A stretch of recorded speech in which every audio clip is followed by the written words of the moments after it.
Inspiring interviews with today's top landlords. This is the Rental Income Podcast. And now, Dan Lane. Craig, I think the way you really win with rental properties is if you can get both cash flow and appreciation, but that's really hard to do. How are you doing it? So I was looking to leave my day job, and part of that was to make sure that I had cash flows in my rental property that I would be able to draw on as I retired earlier, and then also looking for appreciation. So instead of trying to find that perfect mix of a property, I bought some properties in an area that have higher appreciation but lower cash flows.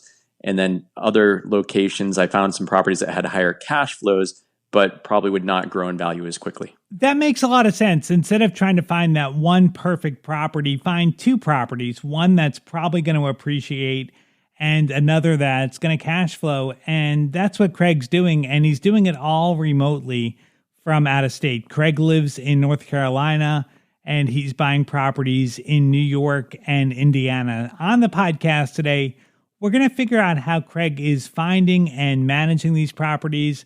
We'll talk about the financing, and we'll also look at the numbers for a couple of his deals. Joining us on the show today from Raleigh is Craig Stevens. We'll take a quick break to thank our sponsors. We'll come right back and we'll talk to Craig. I've had tenants that have either broken their leases or stopped paying rent, and I'm sure you know that this can be very expensive. It's very easy for the cost to exceed the amount of money that you're holding for a security deposit. And because of this risk, I started using the guarantors to guarantee my leases. The guarantors protect your rental income against rent defaults, vacancy loss, lease breaks, holdovers, and more. And this is all at no cost to you. Your tenants pay for the insurance premium. If you want to learn more about their platform, check out my bonus episode from September 15th, 2022. It's titled, Is This Better Than a Security Deposit? If you're ready to sign up, you can enroll within minutes by visiting theguarantors.com. Again, that's theguarantors.com. It's a lot of work to find a really good rental property, and when you actually find that property, you want to make sure you're working with a lender that can get that loan closed.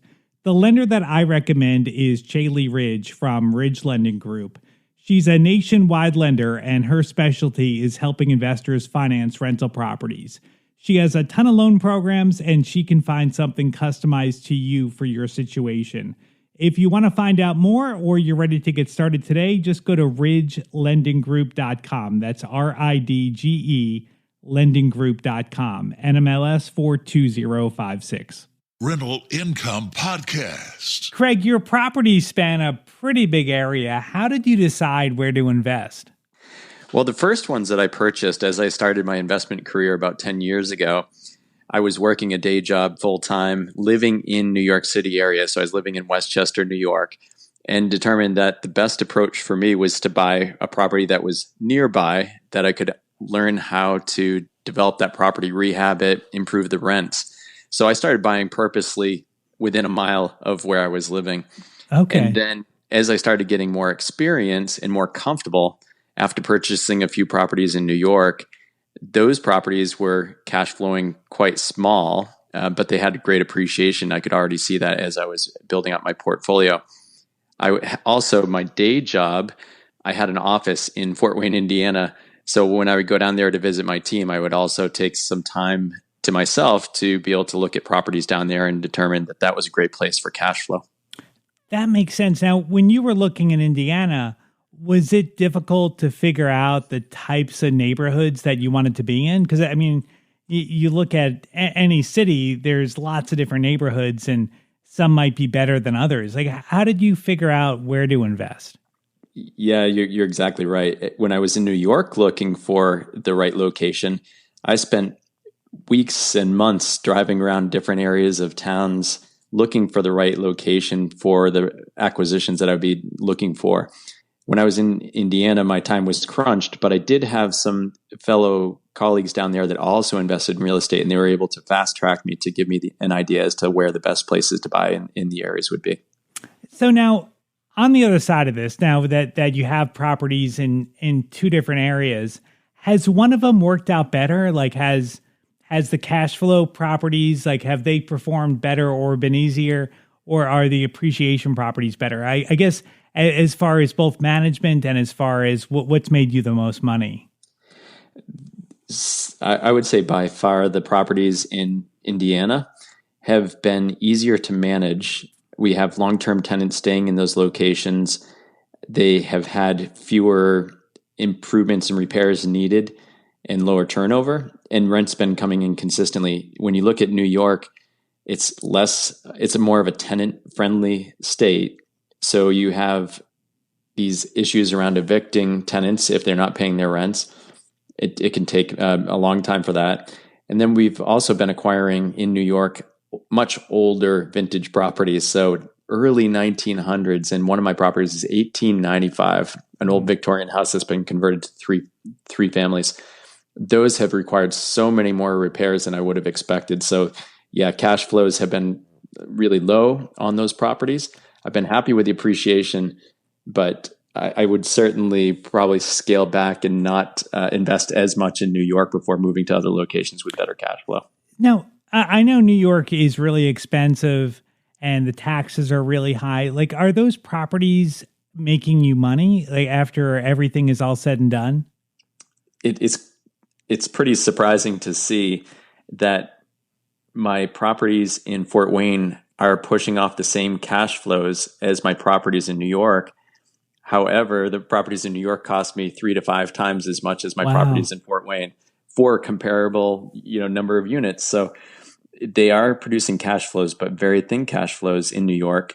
And if we have one situation unexpected, like a boiler breaks, it could ruin our cash flows for the entire year just with that move. So what types of properties are you buying? Historically, I've been buying 3-4 family buildings. So in New York, I was focused on an area in Westchester, New York. I would look for these older buildings that had been converted to 3 or 4 families and able to get them renovated and improved and increase rents pretty quickly. And then once I started building into down into Indiana, I acquired 2 duplexes down there to start, but then I actually started looking for larger properties. So I acquired a 9-unit building in Fort Wayne, Indiana. Is it difficult, like, to be in North Carolina and not be close to the properties? Has that been a challenge at all? At times, because it is good to have boots on the ground, right? Even besides your property manager. So I do have good property managers in both New York and in Indiana. However, there are situations where you have to get on a Zoom call with them because you can't actually go visit the property yourself. So I do think that there's a lot of value that's lost in me not being in those locations. It can be done, and I've been doing it for about 10 years now, being in different locations from my properties. But it does give you a little bit of anxiety at times, a little bit of worry as to what the property is really looking like. It's hard to tell just from pictures and videos. Let's talk about your financing real quick. How did you finance your properties? Yeah, they were typically 25% down payments with 30-year fixed rates. Were you doing anything special to save that money, or like, where did that money come from? My wife and I made a decision about 10 years ago that in addition to our day jobs, we wanted to find a way to leave our day jobs at some point. And we felt that real estate was the best way to get there. And we just started saving up as much as we possibly could. So we did not buy a home. Instead, we decided to rent a place in New York and save up as much money as we possibly could. Every time we got a bonus, we wouldn't use it to go on a vacation or buy something expensive. We would go out and buy a property with it. So it was strategic. 1 property a year, 2 properties a year, just as much as we possibly could with our own money and savings.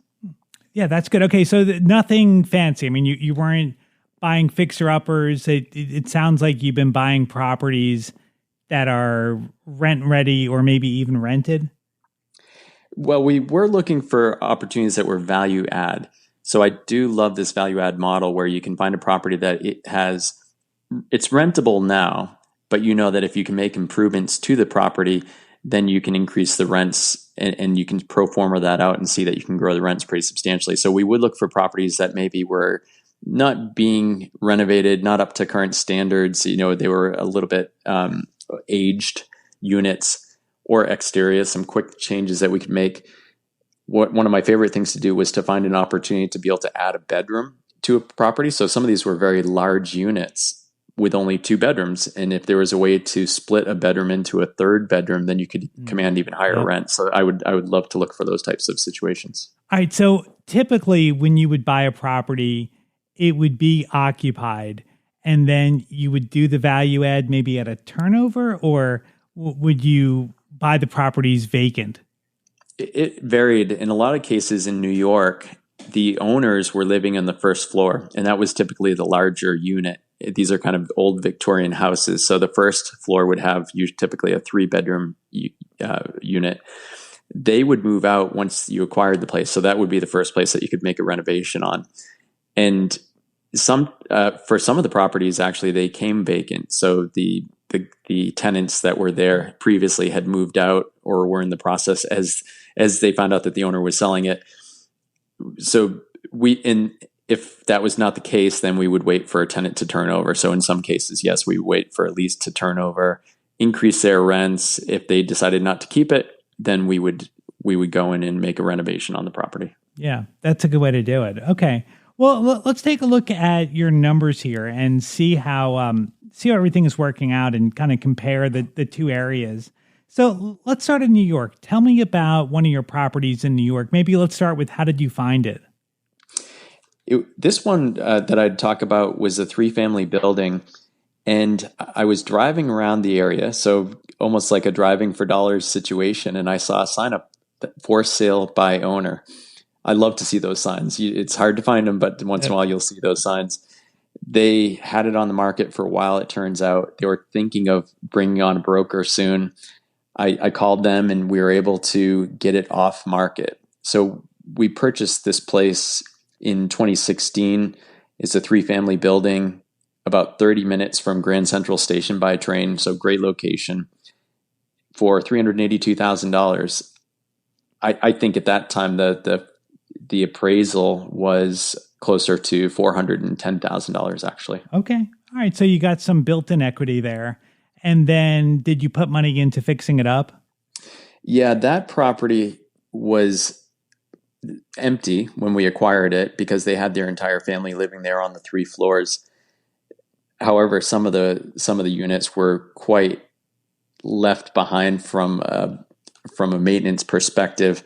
So we did put in about $60,000 in capital improvements in the first year, as quickly as we could before we rented it out, just to get it updated and improved.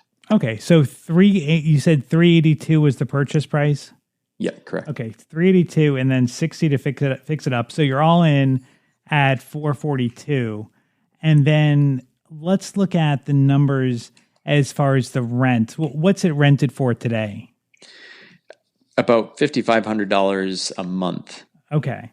And as far as your expenses, how much is your mortgage payment?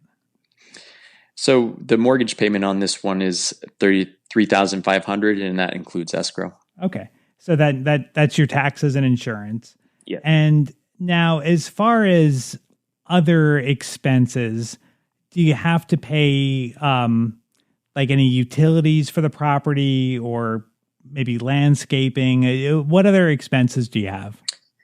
Yeah, we do have all of those items. So we have the landscaping, pest removal, snow removal up in New York, of course. We have somebody that takes the trash out for us. And so those kind of cleaning and maintenance type costs. For utilities, we pay the oil and the water. So they're not separate metered units. It's all one heating system. So unfortunately, we have to pay the oil, which turns out to be pretty expensive in the winter, as you can imagine. Yeah. That's about $500 a month there for the oil. And that's just in the winter though, right? I guess in the summer, it's probably nothing or not much at all. Yeah, exactly. Okay. It doesn't run at all during the summer. So that's during the peak winter months, which is even more ridiculous. And okay. But it averages out to $500 a month, throughout the year. Okay. So then if you were to add everything up and look at it on a monthly basis, how much does that come out to? If you put together all the other expenses that are for the property in the operations, it's about $2,000 a month on average throughout the year. Okay, wow. Okay, so $2,000 for everything, and that's because you're paying the utilities. Like that's really running up your expenses there. And then what about repairs? Like when stuff comes up, is that in that 2,000 number, or is that another? That includes repairs, which has been pretty crazy for these properties in New York because of the age. So that's probably one thing that I under pro forma'd for. If you buy an aged property, make sure that you put in a good beefy reserve or expectation around repairs. That can run anywhere from $1,000 to $1,500 a month for this property. Yeah, I mean, older properties are always going to have more stuff coming up. So yeah, that's definitely something to be aware of. So all right, so when you look at this property, cash flow wise, this doesn't look good on paper. I mean, you're kind of at a break even, but where you are making money is on the mortgage pay down. The mortgage is getting paid down every month, and you're making money there. And then also this property is appreciating. And that was really your goal with this property, was the appreciation. Yes. Yeah, absolutely. So it's been break even. I was hoping it would push off more cash flow. Unfortunately, that was mostly in repairs. So this tends to be break even, but with great appreciation from what we've seen. And, the other thing is rents are going to go up over time, and you're going to be able to raise rents. So this probably will be more profitable. The other thing, though, to counteract that is New York has rent control, right? So you're only able to raise the rent a certain amount every year. Luckily for this property, it's outside of that New York metro area, which does have stronger rent control requirements in certain locations within New York City. And then in this area where my properties are, rent control only is required for properties with, I believe, above 9 units. Oh, okay. So this has 3 units. So it doesn't necessarily have the rent control that you would see in other properties. Okay, good. All right. So, so as rents go up, you're going to be more profitable. But cash flow wise, this is not a home run. But appreciation wise, I assume it is. Have you seen a lot of appreciation on this property? Yeah, since I've purchased it, if you look at what we've acquired it for, plus our capital improvements, it has gone up to about, it's almost doubled in value. Awesome. Since we acquired it.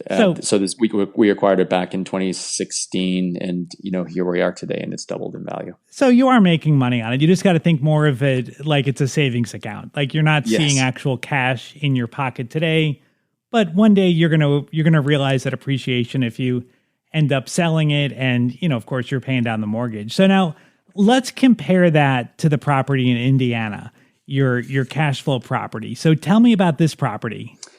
As I was working down there, one of my colleagues introduced me to a broker, and we took a drive around with the broker, looked at different properties, and she actually had one that was off market. The individual was getting older and wanted to start selling some of his investment portfolio. We were able to make an offer before he put it on the market there, and acquired 2 duplexes down there in Fort Wayne for $125,000 from him. We made an all cash offer, and then we got financing afterwards. So it was $125,000 for 2 duplexes. So basically 4 units for $125,000 total. Yes, it was amazing compared to what I've been paying in New York. Yeah, right. Much cheaper. Okay, and then when you add up the rents for all 4 units, what does that come out to be every month? $2,300 a month on average. Okay, and now for your expenses, I imagine you probably have some utilities or landscaping. What kind of expenses are you paying on that property? Yeah, we pay for only water. The units are individually metered for electric and gas in this case. We have property management fees for our manager down there, insurance costs, taxes, and then some landscaping costs as well. Not having having to pay for the oil heat, that is a huge difference with this property. After owning the property in New York where you're paying for that, is that a big thing to look for, to not buy, to make sure that those properties are going to be individually metered? It is. It's difficult to find at times. So if you get a larger property and if it's not individually metered, if they're all on one heating system, there are ways to charge back tenants, a process called RUBS, where you can charge tenants back for certain utilities. I have not done this yet, but there are companies that will provide you with services to be able to give you a better idea as to how to allocate out certain costs to tenants. But if you can find individually metered properties, that is a game changer. Yeah. Yeah. I mean, that might be something to look at in New York because, like, that property, if you can get rid of that heating expense, that property probably would make you a lot more money. But okay. So, all right. So for this duplex or the two duplexes in Indiana, so the total rent is, you said $2,300? Yes. Okay. And then if you add up all your expenses, your mortgage and everything else, how much is the total expense for the entire building? It's about $1,800 a month. $1,800. Now, is that including repairs and everything? Yeah, that includes our average repairs, which is much less for these properties. Okay. All right. So you're making about $500 a month on this property. What about appreciation? Has this property appreciated at all? It has, because of, I believe, the situation with COVID, with the growing interest in going after these markets, but not as substantially as you would see in New York. So, some of these locations with higher cash flows might not have as strong a population growth, opportunities for rent growth, and enough, significant employers to attract, a larger population. So there is appreciation, but not as high as you would see in New York. So going forward, like, would you buy more properties in New York? I mean, it sounded like you were maybe souring on that a little bit. Like, would you focus more on cash flow going forward?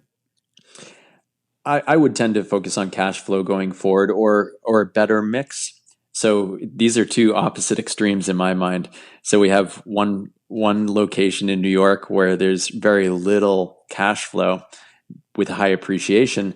And then you look at the property in Indiana and it's high cash flows, but with much lower appreciation. So something with a balance of that opportunity between cash flow and appreciation. But the question of whether I'd invest in New York, still, no, I'm all done investing in New York. In fact, I found opportunities to sell some of my portfolio there and invest in other locations that have a better cash flow opportunity. Yeah, I mean, that makes a lot of sense. I mean, especially with the appreciation you have, if you can do 1031 exchanges into other properties, that's a great way to grow your portfolio. So have you done that? Have you utilized the 1031 exchange to continue to grow? Yes, yeah, I have. I've actually sold one property and purchased two properties in other locations just with the sale of one, and that produces even higher cash flows. So I have done the 1031 exchanges. At times, I've been able to sell the properties and have enough offset with depreciation and other capital losses that I'm not as concerned about the 1031 exchange. But that has been an opportunity for us. I'm actually really happy to hear you say that. Your property in New York makes me kind of nervous. I think it's just so old that you're always going to have higher maintenance expenses with that property. And the utilities are really expensive too, that I think you're just one major expense or even an eviction away from losing money on that property. So I think you're better off to sell it, take the appreciation. And if you're after appreciation, I think there's better properties that are newer that are going to make you a little bit of money, but also have the potential for a lot of appreciation. I think there's properties like that all over the place. I just don't think that property is the right property. So I'm happy to hear that you're selling that one off. Well, if anybody wants to reach out to Craig, I've got his contact information on the website. You can find it at rentalincomepodcast.com/episode 435. I'd like to thank today's sponsor for making this episode possible. It's Chaley Ridge from Ridge Lending Group. Chaley is a nationwide lender, and she specializes in helping investors finance rental properties. She has a ton of different loan programs, and she can find something customized to you for your situation. If you want to find out more, or you want to set up a time to talk to Chaley personally, maybe have her look at a deal that you're thinking about, you can track her down at ridgelendinggroup.com. That's RIDGE, lendinggroup.com, NMLS 42056. Thank you so much for checking out the podcast today. Make sure you hit that follow button, and you'll be notified every single Tuesday when I put out a new episode. My name is Dan Lane, and this has been the Rental Income Podcast.